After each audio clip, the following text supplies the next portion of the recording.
기도합니다. 존귀하신 하나님 아버지 감사드립니다. 명절 마지막 날 주의 날 우리 눈에 보이지 않는 하나님, 우리의 귀에 들리지 않는 하나님, 그러나 약속대로 말씀 가운데 이곳에 영으로 임하신 하나님, 또 그 예수 그리스도 이 땅에 보내시고 또 성령 하나님 보내신 그 하나님을 우리가 진리의 마음과 또 성령의 사모하는 마음으로 예비할 수 있는 은혜 자리해 주심을 감사드리옵나이다. 주께서 부족한 종 오늘도 단에 세우셨사오니 하나님의 거룩한 하나님 스피커로 사용되게 하여 주시며, 하나님께서 오늘도 주의 백성에 주시고자 하는 말씀을 마음껏 증거할 수 있도록 우리 주 예수 그리스도의 이름 높임 받을 수 있도록 은총을 허락하여 주옵소서. 감사드리며 예수님의 이름으로 기도드리옵나이다. 아멘. 명절 마지막 오시오로 환영하면서 전오절 앞두고 인사 나눕니다. 주여로 환영 반갑습니다. 잘 오셨습니다. 네, 잘 오셨습니다. 예, 반갑습니다. 예, 지금,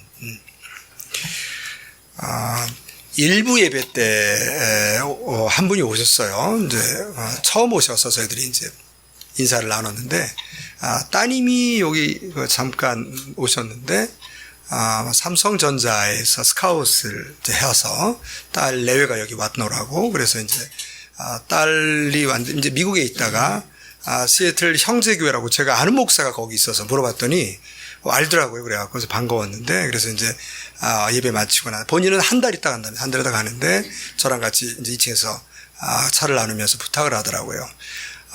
자기 사위가 인도계 미국인이고 자기 이제 딸은 한국계 미국인인데, 지금 이제 딸은 어쨌든 지금 이제 삼성전자에서 스카웃돼서 왔다고 그래요. 왔는데 2년 동안 계약인데, 아이들이 지금 4살, 5살 딸 둘이랍니다. 딸 둘인데, 손녀 딸들이 우리 교회에서 2년 동안 있으면서 한국말을 좀 잘 배울 수 있도록, 그리고 역으로 우리 애들한테 영어를 가르칠 때 갈 수 있도록, 그리고 사위가 굉장히 그런 액티브한데 지금 수원문화원에서 한국 사람한테 한국어를 배우고 또 역으로 그분에게 영어를 가르치고 있대요. 그래서 우리 교회 성도들에게 혹시 토요일 같은 경우에 보니 그 사위에게 한국말을 가르쳐 주고 또 역으로 영어를 배울 사람이 있으면은 그런 시스템 참 좋겠다. 좀 기도를 나보러 부탁을 하고 갔어요. 그런 분들이 좀 우리 교회에 나타나서 구리면 좋겠다고 얘기했으니까 혹시 여러분 가운데 한국어를 가르쳐 주고 영어를 배우게 원하는 분은 이런 또 좋은 분이 있으니까 또 좋은 교제 2년 동안 같이 은혜 나누는 시간 되기를 간절히 원합니다. 이 설 명절 그리고 추석 이렇게 되면 우리나라는 유교 사회이기 때문에 문화적으로 반드시 기독교랑 충돌하는 부분이 생기는데, 그게 바로 뭡니까? 제사 부분이에요. 제사 부분. 이게 유교의 그 잔재가 남아 있어서 우리가 성묘라든가 이 제사로 특징되어 있는 이런 부분에서 영적 충돌이 반드시 나타나거든요. 지금 이게 이제 그 조상을 섬기는 효와 또 미풍양속이라는 그런 어떤 패키지를 갖고 있기 때문에 주세요. 미안해서 나중에. 그래서 이 부분이 기독교의 어떤 그 예배와 또 신앙과 충돌을 한단 말이죠. 이게 지금 유교에서 보는 인간의 구성은 모든 사람은 이와 기로 구성되어 있다고 봐요. 자, 우리 기독교 진리에서 보는 인간은 뭐냐면 하나님이 인간을 흙으로 만드시고 인간의 코에다가 하나님께서 기를 부어넣어서 사람이 뭐가 돼서 영이 되었거든요. 이것이 이제 성경 진리가 우리가 갖고 있는 인간의 어떤 이제 존재론적인 모습인데, 유교 공자가 보는 인간은 뭐냐면 인간은 이와 기가 묶여서 인간이 됐는데, 이게 이라는 게 뭐냐면 이는 나라는 본질이라는 거예요. 기는 뭐냐면 나를 구성하고 있는 외형체지요. 근데 죽으면 어떻게 되냐? 죽으면 어떻게 되냐? 이와 기가 분리되는 걸 죽음으로 봐요. 이와 기가 분리가 되는데 그 중에서 하늘에 속한 것이 혼기고 땅에 속한 것이 형백으로 보는 거야. 형백 몸은 땅에 묻히고 이 혼기가 하늘로 가는데, 이 혼기가 하늘에서 분해 과정을 겪는다는 거예요. 분해 과정이 오래 걸리는데 이 분해 과정 가운데서 그 자신의 핏줄, DNA가 연결된 pit줄에 그 후손들이 제사를 드리고 제사를 주면은 그것으로 인해서 고통 없이 평안하게 분리가 되는, 그래서 이걸 이게 통한다. 이게 혈통이 통해서 통감질이라고 그러는데, 그렇게 해서 이것이 어떤 조상이 있는 그 혼기가 영화를 누린다. 이런 개념을 이제 갖고 있는 거죠, 이게. 중요한 건 이제 기독교가 보는 이제 인간은 뭐냐면 만약에 제가 지금 죽으면은 제 영은 어디로 가나요? 제 영은 이제 예수를 믿기 때문에 패러다이스로 갑니다. 이제 그 패러다이스를 우리나라 성경은 낙원이라고 번역을 했고요. 제가 예수를 안 믿었다 그러면 제 영은 어디로 가냐면 스월, 우리는 음보라고 그러죠. 그걸로 들어갑니다. 제 몸은 어디 있나요? 여기 묻히지요. 여기 묻히죠. 그러니까 유교도 그렇고 기독교도 그렇고 인간이 묻히는 거는 마찬가지인데 기독교가 보는 영은 예수 안 믿으면 곧바로 음부로, 예수 믿는 사람은 곧바로 영이 낙원으로 들어갑니다. 그리고 나중에 예수님이 다시 오실 때에 재림할 때 낙원에 있는 영, 음부에 있는 영하고 이 땅에 묻히던가 화장되었던가 했던 그 몸이 다시 합쳐서 부활의 몸을 입는 거예요. 기독교는 이게 지금. 근데 유교는 어떻게 되냐면 사람이 죽으면 이 혼기가 공중에 떠다닌다고 보는 거예요. 떠다니면서 이게 계속 분해 과정을 겪는데 후손들이 제대로 서비스를 안 해주면 쫄딱 굶어가지고 고생하라. 그래서 우리가 그런 말 하잖아요. 그 잘 먹고 죽은 귀신은 뭐 때깔도 거기서 나온 말이에요. 거기서 나와. 이게. 자, 그러다 보니까 이게 충돌이 돼요. 이게. 그래서 우리는 종교적으로 보면 이 제사를 지낼 때 이 제사의 대상이 우리가 생각하는 조상이라면 좋겠는데 그렇지 않은 이 문제란 말이죠. 자, 고린도서 10장 20절에 사도 바울이 분명히 이렇게 얘기합니다. 무릇 이방인이 제사하는 것은 누구에게 하는 거라고 했어요? 귀신에게 하는 것. 하나님께 제사하는 것이 아니니 나는 너희가 귀신과 교제하는 자가 되기를 원하지 아니하노. 이래서 제사를 못 지내게 한단 말이에요. 지금 이게. 여러분이 유교라고 하는 종교 가운데 여러분이 조상들에게 제사를 지내면 이 조상의 영들이 오는 게 아니라 누가 온다고요? 귀신들이 와서. 여러분 이 귀신의 특징이 뭐냐면요, 우리에게 저주를 주지요, 질병을 주지요, 아주 안정을 주는데 여러분 자녀들이 불량배들하고 친해지면 잘한다고 그러나요? 친해지지 말라고 그러죠. 이게. 자, 마찬가지예요. 이 영적으로도. 그래서 제사. 근데 이것이 이제 영의 세계인데 이것을 우리는 이제 문화랑 충돌이 되니까 굉장히 어려워지는 거예요. 자, 그러면 이제, 이번 같은 경우에 설 명절 때 예수 믿는 사람과 예수 믿지 않는 사람이 한 가족이 돼서 만났을 때 충돌이 일어나거든요. 우리는 이 세계를 알고 그들은 이 세계를 모른단 말이에요. 이게. 우리는 진리로 말하면 지내지 말라는 거죠. 거기는 이 세계를 모르니까 이거는 조상에게 주는 효라는 거죠. 미풍양속이라는 거죠. 예수 믿는 사람들은 부모도 없느냐 이렇게 나온단 말이에요. 이 부분에 대해서. 자, 이 부분을 해결하는 솔루션은 성경 의외로 간단하게 얘기를 하고 있어요. 마태복음 5장 14절 16절을 보니까 너희는 세상에 뭐라고 그랬어요? 빛이다. 자, 예수 믿는 사람은 존재론으로 세상에 빛이요. 산 위에 있는 동네가 숨겨지지 못할 것이요. 사람이 등불을 켜서 말 아래 두지 아니하고 등경 위에 두나니 이러므로 집안 모든 사람에게 비추느니라. 제가 어렸을 때만 해도 쌀을 살 때 가마니로 사는 사람 집은 굉장히 부자였고 웬만한 집은 가마니로 안 사고 어떻게 샀어요? 한 말? 두 말? 이렇게 샀거든요. 이 말. 한 말을 담글 수 있는 소쿠리를 말이에요. 이 말이 홀스가 아니고 이 말이. 그래서 그 소쿠리 아래 두지 않는 거죠. 왜 그러냐면 등경에 두는 이유는 집안 모든 사람을 비치게 하느니라.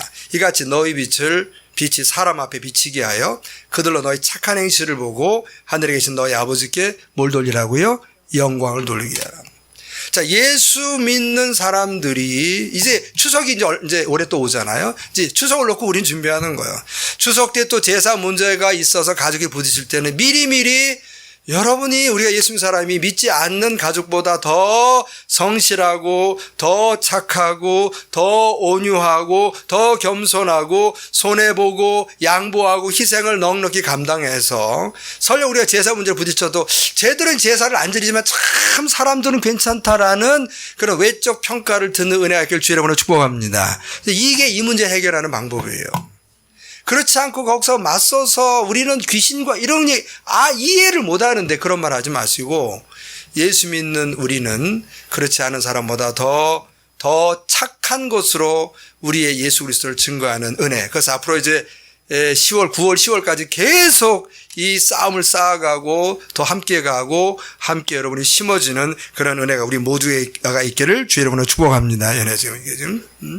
저는 본문으로 들어갑니다. 오늘 본문은 소위 말하는 이제 그 예수 그리스도의 탄생을 배경으로 하고 있는데 예수 그리스도 탄생에는 항상 과학적 그리고 의학적으로 상식과 또 성경이 충돌을 하고 있는데 그중에 가장 큰 충돌이 뭐냐면 예수 그리스도의 탄생은 결혼한 남자 여자가 아닌 처녀의 몸에서 태어났다라고 하는 부분이 걸려요. 그래서 이 부분이 저 같은 경우는 지금 목사이기 때문에 팥으로 메주 쓴다고 저는 믿을까요? 안 믿을까요? 저는 믿어요. 좀 색깔이 좀 빨개서 그렇지, 메주 색깔이. 저는 믿거든요, 이것이. 믿지만 이 가운데는 가족의 평화를 위해서.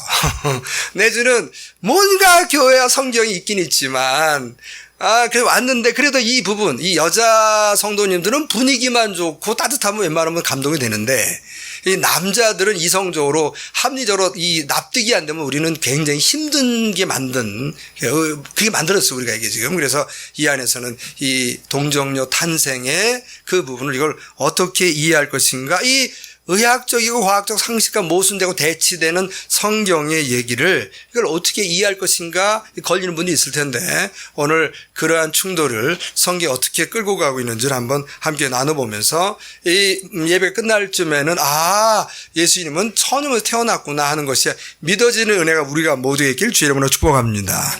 자, 오늘 본문으로 들어가면 본문에 누가복음 1장 26절에 여섯째 딸이라는 걸 시작을 합니다. 이건 뭐냐면 이 가브리엘 천사가 6개월 전에 세례 요한의 어머니 엘리사벳을 방문해서 이제 엘리사벳이 임신한 지 얼마가 지난 거예요? 지금 6개월이 지났어요. 6달이 지난 다음에 천사 가브리엘이 하나님 보내실 마다 갈리 나사렛이라는 동네에 가서 다윗의 자손 요셉이라 하는 사람과 약혼한 처녀에게 이르니 그 처녀의 이름이 뭐였습니까? 마리아.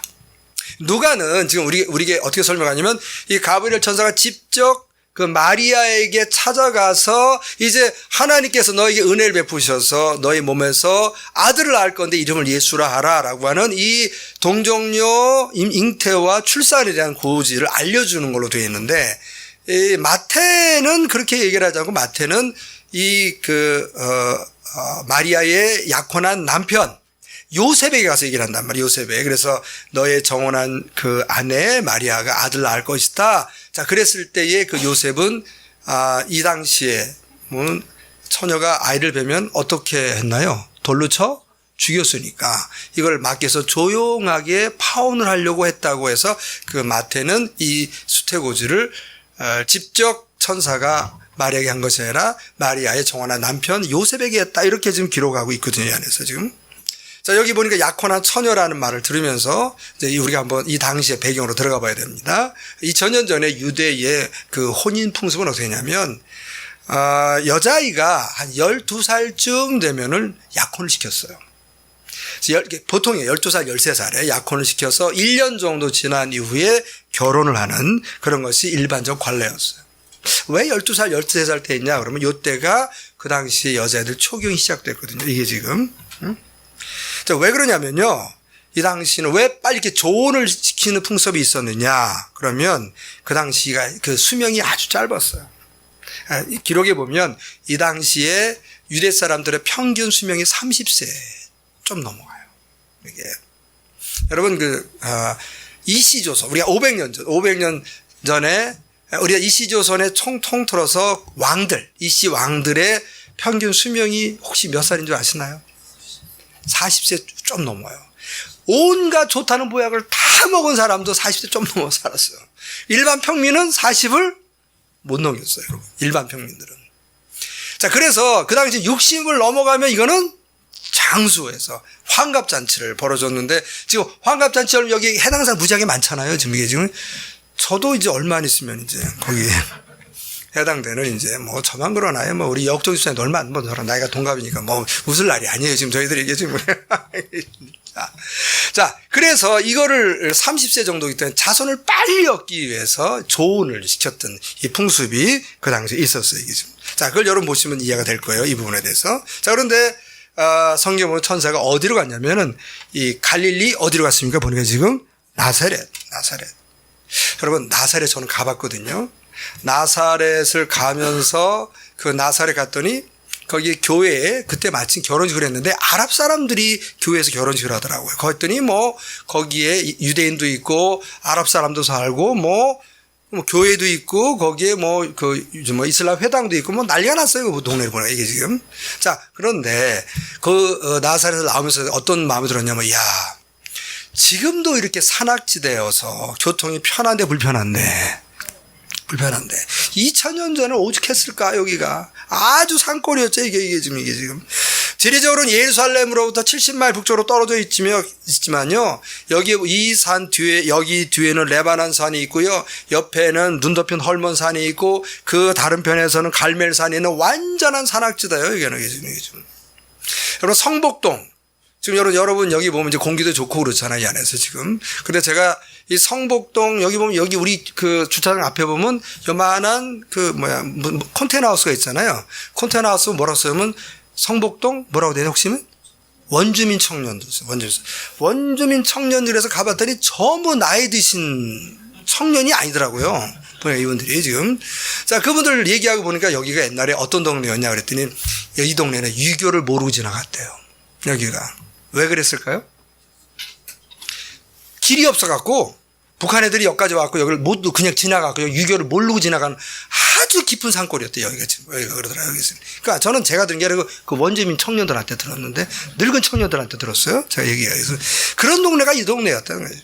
제가 왜 그러냐면 이 나사렛이 바로 그런 동네예요. 너무나 외지고 산과 깊은 곳이었는데 제가 그 의문 드는 건 뭐냐면 자, 하나님께서 이 메시아를 출생할 그 처녀를 고르는데 이 문화의 도시, 교육의 도시, 경제의 도시 이런 곳에 고르지 않고 가장 시골 산골 지금도 가기가 불편한 곳 거기에 이름도 없는 그 여자의 12살, 3살 요 정도 되는 아이 명문 가문 출신도 아니고 교육도 모르겠고 이런 장소에 이런 곳에서 참 골랐다는 것이 저에게는 굉장히 큰 충격이에요. 여러분 보면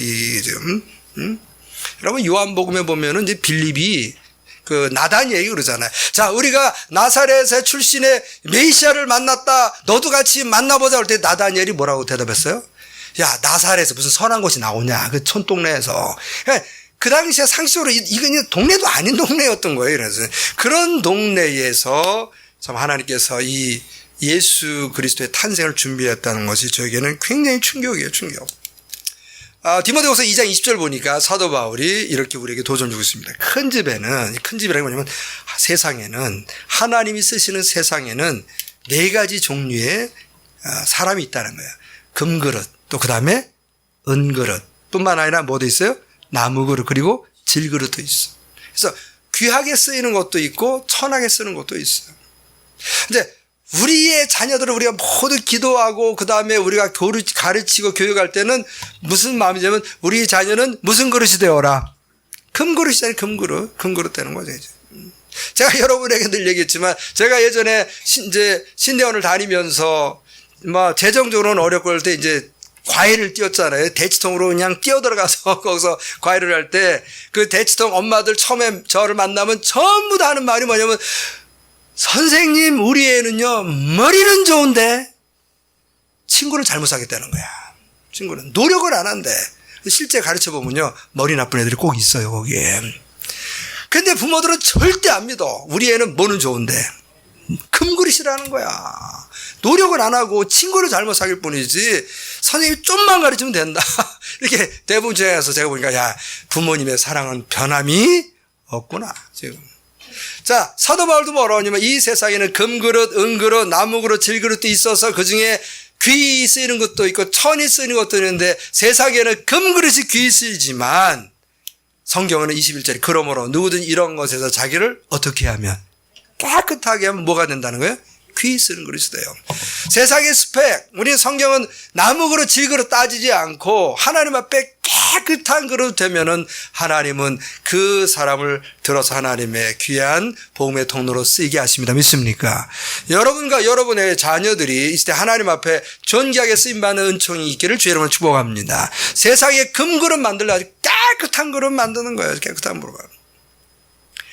주일에 쓰심에 합당하며 모든 선한 일에 뭐가 된다고 그랬어요? 준비함이 돼. 지금은 쓰임 받지 않아도 하나님 반드시 그런 사람을 쓰이게 하시는데 저희 교회와 여러분의 삶과 여러분의 자녀들이 하나님 앞에 이렇게 준비되어지는 축복의 통로가 되길 주 여러분으로 축복합니다.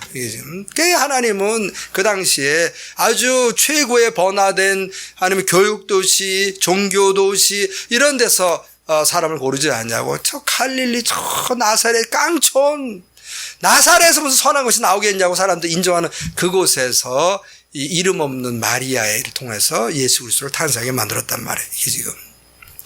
자, 그런데 그 천사가 이제 마리아에게 아주 충격적인 말을 하잖아요, 지금. 자, 오늘 본문의 1장 28절을 보니까 그녀에게 들어가 이르되 은혜를 받은 자여 평안할지어다. 주께서 너와 함께 하시는도다. 아니 처녀가 그 말을 듣고 놀라 이런 인사가 어찌민가 생각하니 천사가 이르되 마리아여 무서워하지 말라. 네가 하나님께 은혜를 입었느니라. 보라, 네가 잉태하여 아들을 낳으리니 그 이름을 뭐라고 하라? 이렇게 되어 있단 말이야, 성경 보니까. 천사가 가라사대 천사가 보라, 네가 처녀인데 잉태하여 뭘 낳을 거다? 아들 낳으니 그 이름을 뭐라 하라? 예수로 하라. 자, 이게 이제 과학적으로, 의학적으로 지금 우리 남자들의 마음에 걸림돌이 되는 거예요. 이게 여러분 제가 물어볼게요.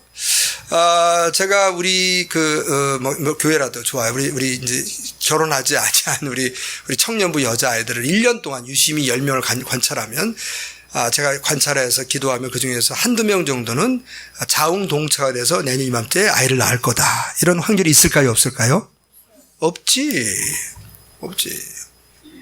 청년부를 제가 할례교회 담당했을 때 저한테 이런 질문 많이 했어요. 청년들이. 목사님. 지금도 산부인과 가서 우리가 한번 조사해보면 처녀가 1년 후에 아이를 낳는 아이가 있을까요? 없을까요? 없어요. 과학적으로 증명이 돼요? 안 돼요? 안 돼.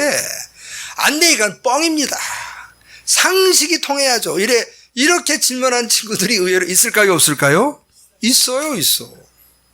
여기도 가족의 평안에서 가만히 있지만 마음으로 동의하지 못하지만 그렇다고 설교 시간에 성모한테 물어보자니 서로 민망해서 참는 남자들도 있을 거다 없을 거다. 있다 이게 지금. 자, 이 부분을 성경이 어떻게 지금 솔루션 끌고 가는지를 보셔야 되거든요. 지금 성경에 보면요. 그 이스라엘에 예언된 메시아의 조건이 굉장히 까다롭습니다. 이게 재밌는 거는요. 이 메시아는 반드시 누구의 몸에서 태어나야 돼요? 처녀에서 태어나야 돼요. 이게 아무나 되는 게 아니에요, 지금. 메시아는 꼭 태어나도 장소는 어디서 태어나야 돼요? 성복동? 아니, 어디 태어나야 됩니까? 베들레헴에서 태어나요, 베들레헴에서. 자라기는 어디서 자라야 돼요? 나사렛에 자라야 돼요. 애굽 한 번 이미 갔다 와야 돼, 안 갔다 와야 돼요? 갔다 와야 돼. 아주 굉장히 까다로워요, 이것이. 그것도 한 사람에 의해서 예언된 게 아니라 이 사람 저 사람 시대적으로 다르게 메시아가 계속 나와 있어요. 이게 지금 그걸 맞추는 게 굉장히 어려운데 그 중에 하나가 뭐냐면 메시아가 되려면 반드시 누구의 몸에서 태어나야 돼요? 처녀 몸에서 태어나야 돼. 이게 기본 조건이죠. 그래서 우리가 누가복음 1장 31절에 천사가 보라 네가 잉태하여 아들을 낳으리니 그 이름을 예수라 하라. 이 말씀은 엄밀하게 따지면 이사야 7장 14절에 이사야를 통해서 말씀하시기를 그러므로 주께서 친히 징조를 너에게 주실 것이라. 보라 처녀가 잉태하여 아들을 낳을 것이요 그 이름을 뭐라 하라?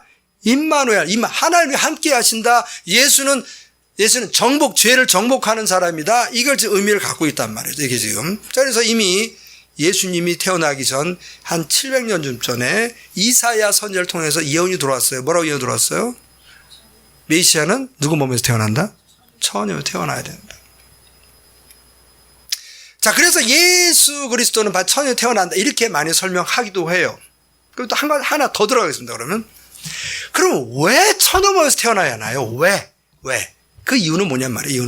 아니, 구약에 예언되어 있기 때문에 이 구약에 예언된 스펙을 맞추기 위해서 처녀 몸에서 반드시 태어나야 한다라고 설명이 돼도 가능하지만, 그럼 구약으로 또 들어가면, 왜 처녀 몸에서 태어나야 하냔 말이에요. 왜? 자, 이 부분을 사도 바울이 로마서 이렇게 우리에게 힌트를 주고 있습니다. 자, 12절, 로마서 5장 12절 갑니다. 그러므로 한 사람으로 말미암아 죄가 세상에 들어오고, 이 한 사람이 누구로 보이나요? 아담이에요, 아담. 자, 창세로 넘어가요. 아담으로 말미암아 죄가 세상에 들어오고 죄로 말미암아 뭐가 들어왔어요? 사망 들어왔어요. 자, 여기에 죄라고 쓰여지는 이 단어는 영어로는 sin을 말할까요? crime을 말할까요? 뭐를 말할까요? sin을 말해요? crime 말해요? sin을 말해요. sin. 자, 영어로는 구분이 돼요, 우리가. 이 sin을 그러면 대부분 동의할까요, 안 할까요? 해요. 크리미널 그러면 대부분 동의해요, 안 해요? 안 해. 이거는 사회범죄적 죄를 진 사람만 해당되는 거예요. 구분이 되는데 안타깝게도 우리가 쓰는 이 세종대왕이 창시한 이 멋진 한글에는 죄라고 그럴 때 이게 신과 크라임 구분이 되어야 안 돼요. 안 돼.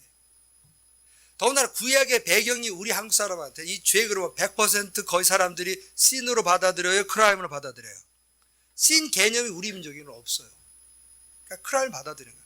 우리 전도할 때 당신 하나님은 살아있나 당신 죄졌습니다. 그러면 이 사람들이 그래 내가 시너구나 하나님부터 분리됐구나 하나님이 내 안에 없구나 하나님을 모르는구나 하나님께 관심이 없구나 이것이 죄구나 이렇게 여기는 것이 아니라 너 내가 도둑질하는 거 봤냐? 뭐로 들어가는 거 의미를 부리는 크라임으로 들어간단 말이에요. 안 맞아요. 이게 지금. 자 다시요.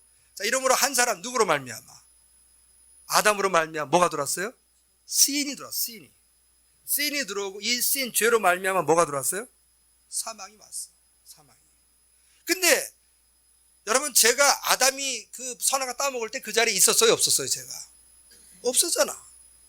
근데 뭐라면 이와 같이 모든 사람이 뭘 지었다? 이렇게 나온단 말이에요. 자 이걸 갖다가 대표론이라고 그래요. 대표론. 곧 있으면 월드컵이 시작되는데요. 월드컵이 되게 되면 거기 이제 뭐 세계 여러 나라 축구를 하잖아요. 축구를 하는데 자, 뭐 예를 들어서 우리나라하고 독일하고 축구를 했는데 우리나라 대표팀이 이겼어요. 좋은 예를 들어야 되니까. 그럼 우리가 나가서 야 우리나라 대표팀이 이겼다고 그래요? 우리가 이겼다고 그래? 좋아해 안 좋아해? 좋아하지. 우리 대표팀이 지면 우리가 좋아요? 낙심해요? 왜? 여러분이 진 거예요? 대표팀이 진 거예요? 대표팀이 졌잖아. 여러분 정확하게 이렇게 해야 돼요. 남자 여자 11명씩 다 묶어가지고 독일 인구 전체랑 우리 지역 한번 붙어야 돼. 다. 그래서 결론이 나와. 그렇게 하지 않고 뭘 뽑는 거예요 지금? 대표를 뽑아. 그 대표 축구팀이 이기면 우리는 누가 이겼다고 그래? 우리가 이겼다. 축구 해본 적도 없는데 이겼다고 그러는 거야 우리는. 대표팀이 지면 낙심해. 왜? 누가 졌다고 그래? 우리가 왜? 우리를 뭐 하기 때문에? 대표. 아담은 인류의 뭐예요? 대표를 했어. 아담이 대표란 소리거든. 아담이 죄를 졌기 때문에 죄송하지만 우리는 죄의 자리에 있었는데 없었는데 없었는데도 우리는 뭐가 된 거야 이게지? 죄가 됐어. 죄가. 죄인이 된 거예요. 그래서 이 남자와 여자 이 아담의 혈통을 타고 들어온 남자 여자가 결혼을 하게 되면 그 결혼한 후손들은 반드시 의인이 되는 거예요? 죄인이 되는 거예요? 죄인이 돼. 다 죄인이 돼. 다 죄인이 돼. 다 죄인이 돼. 이걸 끊어야 돼. 끊어야 돼. 여러분 그래서 이 선악과 따먹은 이후에 하나님이 뱀을 책망할 때 창세기 다시 창세기 넘어가 창세기 이렇게 질책합니다. 창세기 3장 14절에 보니까 여호와 하나님이 뱀에게 이르시되 네가 이렇게 하였으니 그러니까 꼬셨다는 거죠. 이브를 꼬시고 아담을 꼬셔서 이들로 하여금 선악을 따먹게 하였으니 네가 모든 가축과 들의 모든 짐승보다 더욱 저주를 받아 뭐로 다닌다는 거야. 그래서 저는 생각할 때 뱀은 원래 배로 다니는 애들가 아니었던 것 같아. 걸어 다녔던가 기어 다녔던 했는데 이때 저주받아서 뭐로 다니게 된 거야? 이때는 배로 다닌 거야. 살아있는 동안에 흙을 먹을지니라. 그러면서 15절이 중요한 거야. 내가 너로 여자와 원수가 되게 하고 너의 후손도 여자의 후손과 원수가 되게 하리니 여자의 후손은 네 머리를 상하게 할 것이요. 이게 굉장히 중요합니다. 지금 우리 보통 후손 그럼 우리는 남자의 후손으로 보나요? 여자의 후손으로 보나요? 우리는. 우리 후손 그러면 이거는 정상적인 남녀가 결혼해서 낳은 아이들을 후손으로 보는데 여기는 누구의 후손이라고 그랬어요? 이건 뭐냐면 아담에부터 내려오는 혈통을 끊은 상태를 얘기하는 거예요. 끊은 상태. 이게 창세기에 나온단 말이죠.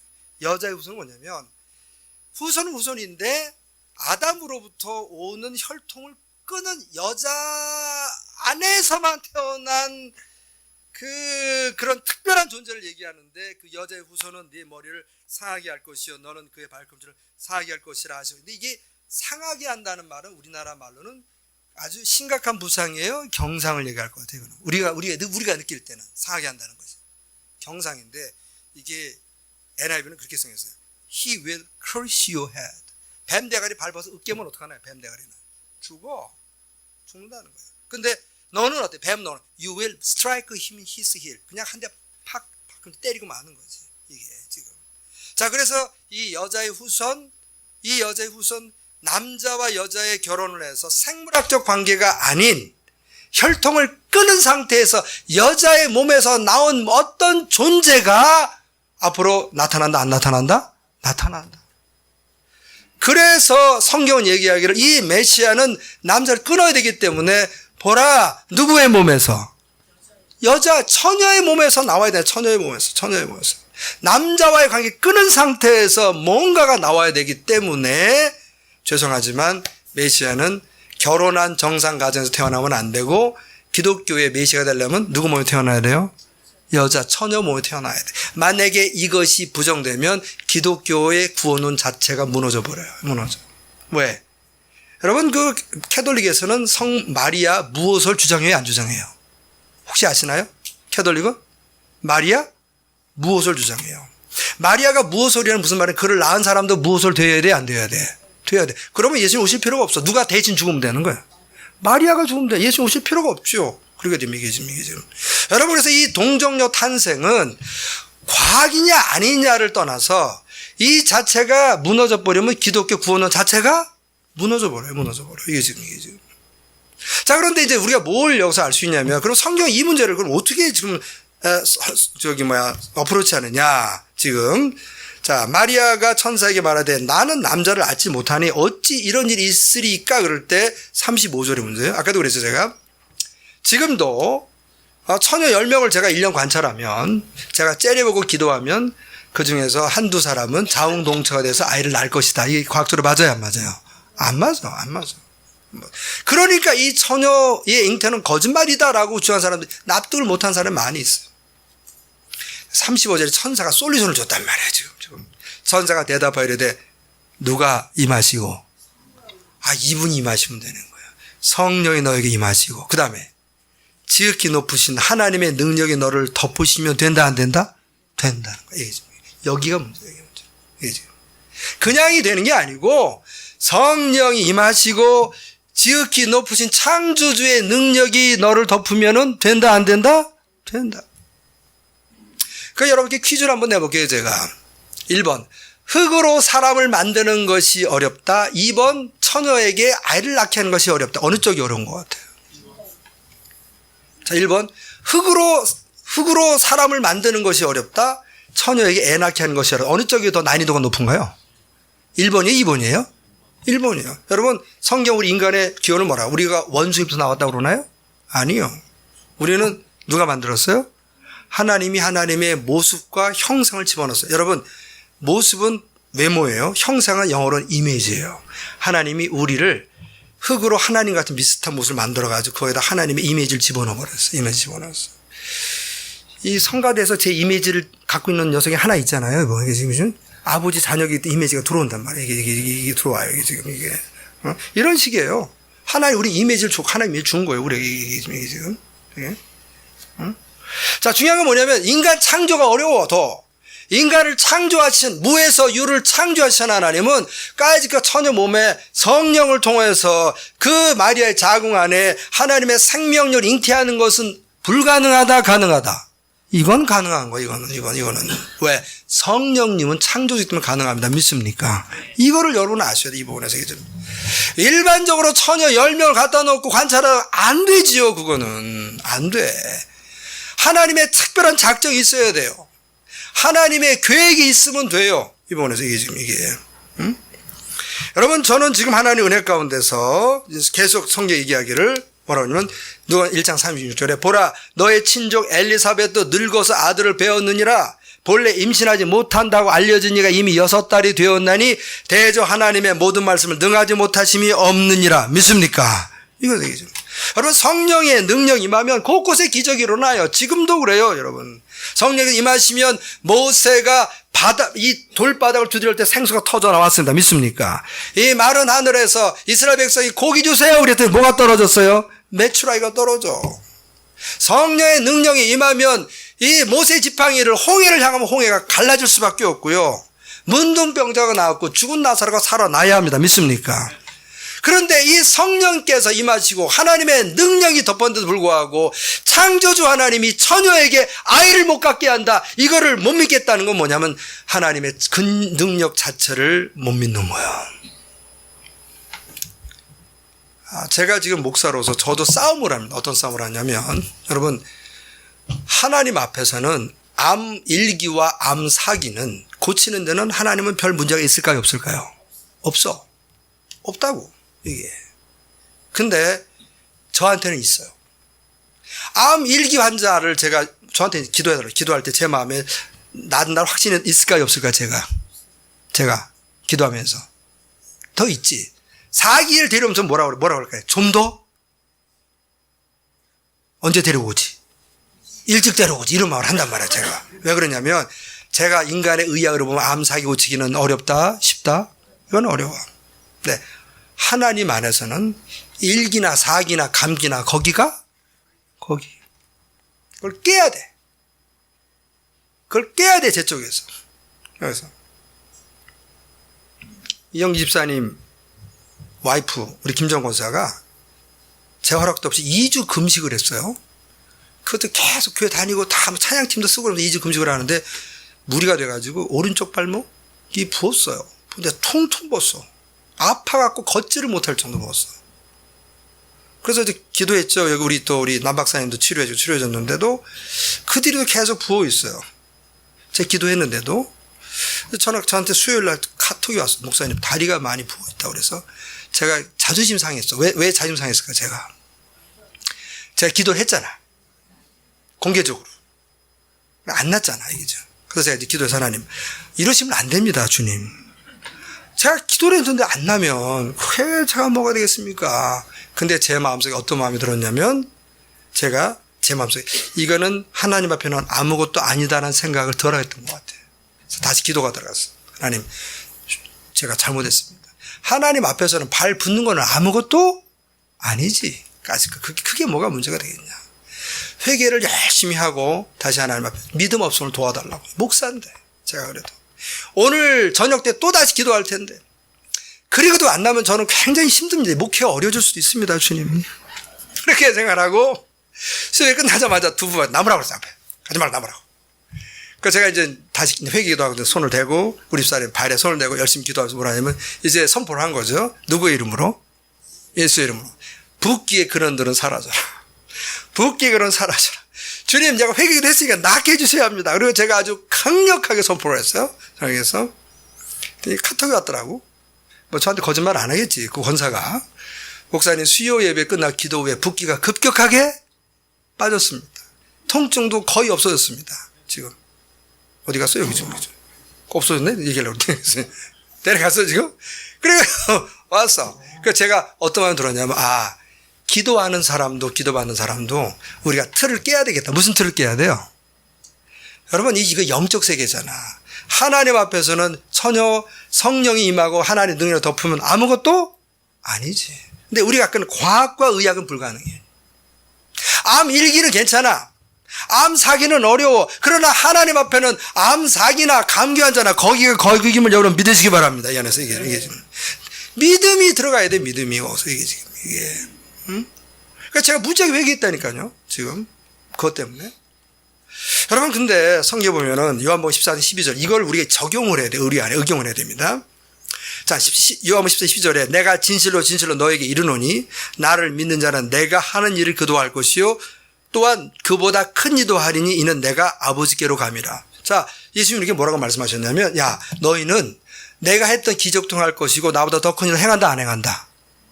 그 이유가 뭐라는 거예요? 왜 행할 수 있다는 거예요? 내가 아버지께로 간다 이거야.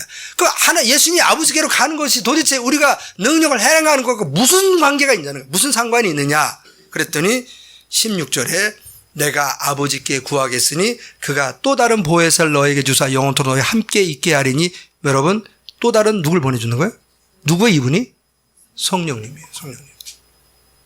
자, 잘 보세요. 구약에는 성령 충만을 아무리 부리셔도 안 돼. 하나님이 특별한 미션을 주는 사람만 성령을 보냈어요, 안 보냈어요?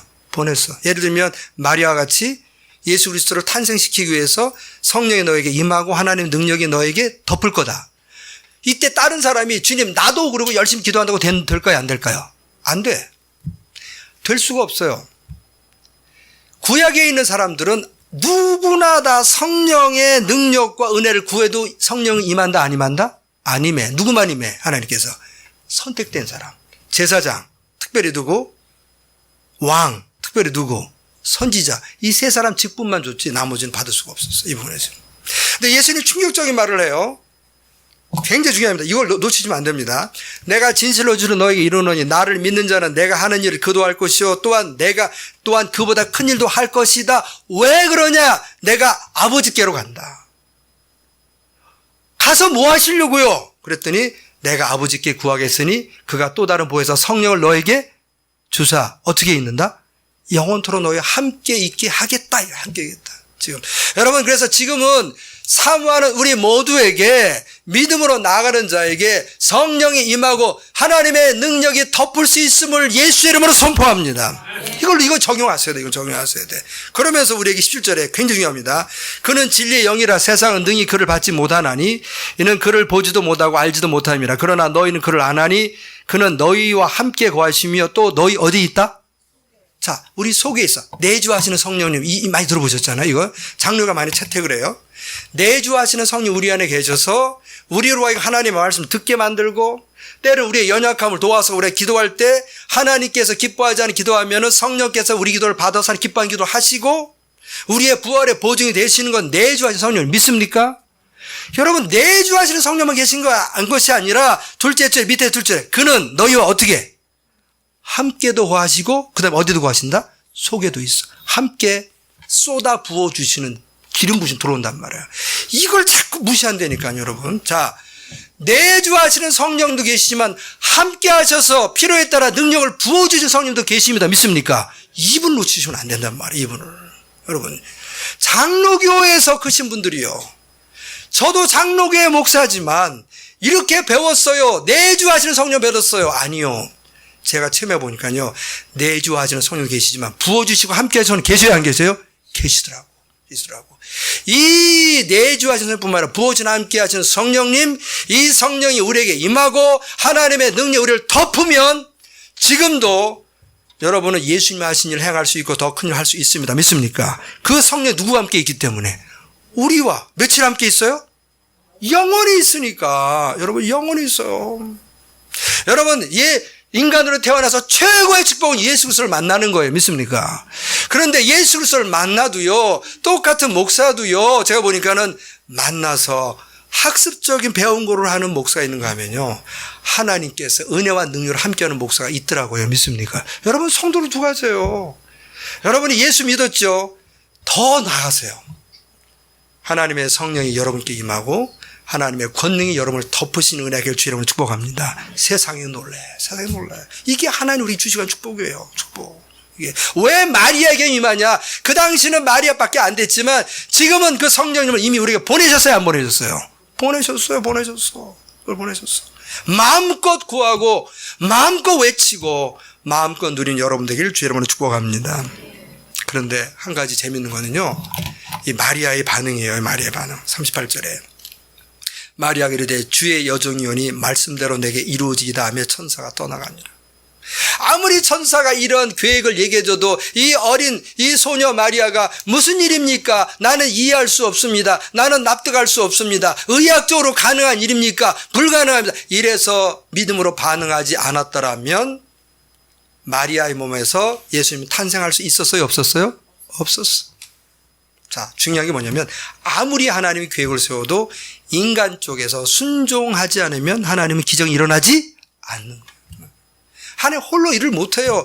하나님의 자녀, 하나님의 형상으로 만들어 인간이라는 게 얼마나 영적으로 존귀한지 우리 쪽에서 자발적인 헌신과 순종과 믿음의 고백에 따라가지 않으면 하나님은 세상의 구원 역사를 일으켜 나갈 수가 없다니까요. 지금 없어.